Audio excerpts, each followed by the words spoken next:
శుభమస్తు కార్యక్రమంలో గృహ బలం అంశానికి స్వాగతం. నైరుతి పెరిగిన లేదా తగ్గినటువంటి స్థలాల యొక్క వాస్తు విశేషాంశాలు చాలా ముఖ్యం. నైరుతి పెరగటం మనం ఉండేటువంటి నివాసాలకు మాత్రం అంత మంచిది కాదు. అయితే ఫ్యాక్టరీలకు, వ్యాపార సంస్థలకు నైరుతి పెరగటం మంచిదే అనేటువంటి అభిప్రాయాన్ని కొందరు వ్యక్తం చేస్తున్నారు. ఇటీవల కాలంలో అనుభవంలో కూడా ఇది నిజమే అని కూడాను తేలింది. అయితే పెరిగిన నైరుతి వల్ల కాకుండా ఈ యొక్క నైరుతి ఎత్తుగా ఉండాలి. పెరిగిన నైరుతి కంటే ఈశాన్యంలో కూడా స్థలం కించిత్తు పెరిగి ఉండాలి.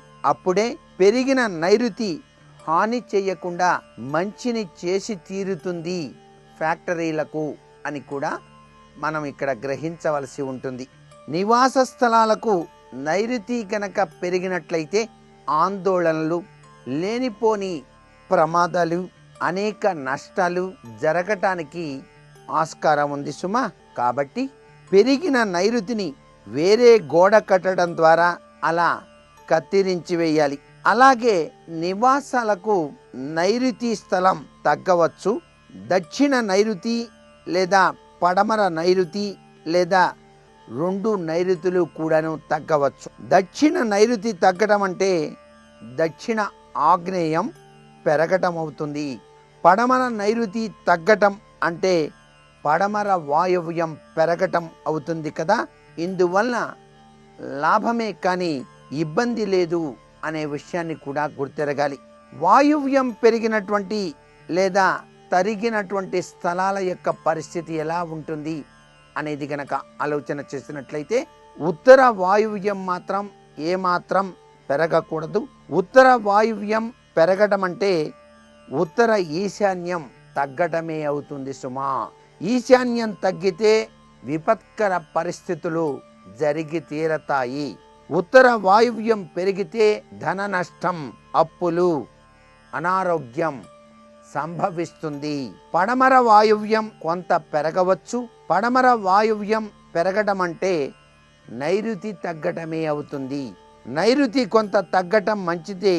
అయితే పెరిగిన పడమర వాయువ్యంతో కలిపి మొత్తం ఖాళీ తూర్పు ఈశాన్యం ఖాళీ కంటే తక్కువగా ఉండాలి సుమా. ఆగ్నేయం పెరిగిన లేదా తగ్గినటువంటి స్థలాల యొక్క పరిస్థితి ఏమిటి అని ఆలోచిస్తే తూర్పు ఆగ్నేయం పెరగటం చాలా అనర్థ హేతువు. తూర్పు ఆగ్నేయం పెరగటం అంటే తూర్పు ఈశాన్యం తగ్గటమే కదా. మరి దీనివల్ల బంధువులతో విభేదాభిప్రాయాలు కలగటం, భాగస్వామ్యుల మధ్య విభేదాలు పొడసూపటం, అనేక గొడవలు కూడాను ప్రస్ఫుటించడం జరుగుతాయి. అయితే దక్షిణ ఆగ్నేయం పెరిగి ఉండవచ్చు. కానీ దక్షిణ ఆగ్నేయం పెరిగింది అంటే దక్షిణ నైరుతి తగ్గటమే అవుతుంది. కాబట్టి నైరుతి అనేది కొంత తగ్గి ఉండవచ్చు. పెరిగిన దక్షిణ ఆగ్నేయంతో కలిపి మొత్తం ఖాళీ ఉత్తర ఈశాన్యంలో ఖాళీ కంటే తక్కువగా ఉండాలి అనే విషయాన్ని ఇక్కడ గుర్తుపెట్టుకోవాలి. ఈ నియమాలన్నీ కూడా స్థలాలకు దిక్కులు సరిగా ఉన్నప్పుడే వర్తిస్తాయి. 15 డిగ్రీల కంటే ఎక్కువ తిరిగిన స్థలాలకు ప్రత్యేకవంతమైన జాగ్రత్తలు మాత్రం తీసుకోవాలి సుమా. ఇంటి యొక్క ఆకార నియమం ఏ విధంగా ఉంటే మంచిది అనే విషయం కూడా వాస్తుశాస్త్రరీత్యా అవగాహన అవసరం. ఇంటి ఆకారం ఎప్పుడూ కూడా చతురస్రంగా కానీ దీర్ఘ చతురస్రంగా కానీ మాత్రమే ఉంటే చాలా మంచిది. ఇంటి లోపల ఈశాన్యం 1 అంగుళం నుంచి 6 అంగుళాల వరకు పెరగటం చాలా మంచిది. ఇది ఇంటి లోపల ఈశాన్యం తగ్గలేదని రూఢి చేసుకోవటం కోసమే చేసే ప్రక్రియ. అయితే ఇంటి లోపల ఈ విధంగా కొంచెం ఈశాన్యం పెంచడం అనేది బయటి స్థలంలో కూడా ఈశాన్యం పెరిగి ఉన్నప్పుడు మాత్రమే చేయాలి. అంటే ప్రహరీ కూడా ఈశాన్యం 1 అంగుళం నుండి అంతకంటే ఎక్కువ పెరిగి ఉండటం చాలా అవసరం. ప్రహరీ కూడా కొంత పెరిగి ఉండటం మంచిది. ఇంటికి ఈశాన్యంలో గది లేకుండా ఎల్ ఆకారంలో ఇల్లు నిర్మించటం చాలా ప్రమాదకరం అనే విషయాన్ని గుర్తెరగండి. బయట ఖాళీ స్థలంలో ఈశాన్యం పెరిగినప్పటికీ ఇంటి లోపల ఈశాన్యం తగ్గినట్లవుతుంది. ముందు ఇంటి లోపల ఈశాన్యం ఉండేటట్టుగా చూసుకొని ఆ తర్వాతే ఖాళీ స్థలంలో కూడా ఈశాన్యం ఎక్కువగా ఉండేటట్టు చూసుకోవాలి. ఈశాన్యం లోపించడం అంటే తల లోపించడం వంటిది. తల లేనప్పుడు ఇక ఏమీ లేనట్లే. కాబట్టి ఏ నిర్మాణమైనా చతురస్రంగా కానీ దీర్ఘ చతురస్రంగా కానీ ఉండాలి అనేటువంటి విషయాన్ని ఇక్కడ మనం గుర్తుపెట్టుకోవాలి.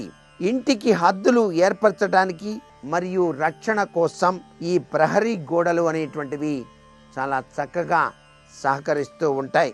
ఏమిటోనండి, ఈ మధ్యకాలంలో ఇంటికి వస్తున్నాను, ఇంటికి రాగానే పడుకోగానే విపరీతమైన అలజడి, ఏదో వచ్చి మీద ఎక్కినట్టుగా అనిపించడం, పీడకలలు రావటం, నా మీద ఎవరైనా ఏదైనా చేస్తున్నారా అనేటువంటి విపత్కరమైనటువంటి ప్రభావాలు నా మనసును అనుక్షణం కూడాను వేధిస్తున్నాయి.